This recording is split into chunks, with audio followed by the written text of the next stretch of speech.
Hello, bonjour. Aujourd'hui, on va parler des Cambridge, de la famille royale.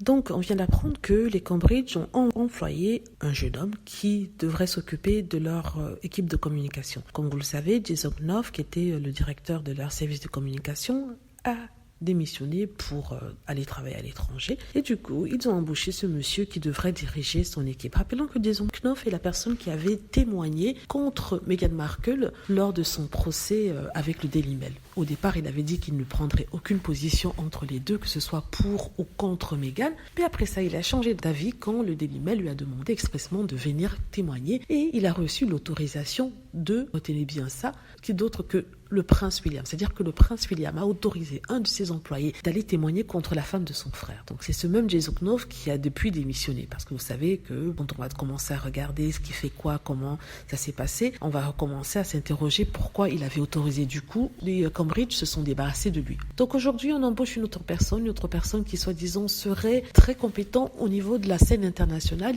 ayant travaillé pour NBC, CBS, qui sont les grands réseaux américains. Donc qu'est-ce que ça nous dit? Ça nous dit en fait que les Cambridge sont en train d'employer des gens qui peuvent mieux les vendre sur le plan international aux États-Unis, donc qui vivent les États-Unis. On nous a toujours dit que Harry et Meghan n'en avaient plus rien à faire de l'Angleterre et visaient les États-Unis et que c'était vraiment leur espace où ils souhaitaient briller. Donc aujourd'hui, on voit que les Cambridge suivent le pas des Sussex, ils font la même chose, demandant à être célèbres sur le continent américain. C'est marrant, ils ne créent rien, ils n'inventent rien, ils copient seulement. Et aussi, on nous a toujours dit que oui, le prince Harry et Meghan Markle avaient une équipe de communication de 12 personnes. Pourquoi ils ont besoin d'autant de personnes? Et là, ici, quand on embauche un chargé de communication, après avoir embauché 2 autres personnes dans leur équipe de communication il y a à peine 2 mois, on ne dit rien. En tout cas, ça fait plaisir de voir à quel point le couple Cambridge est désespéré de plaire au peuple américain, désespéré de rechanger son image.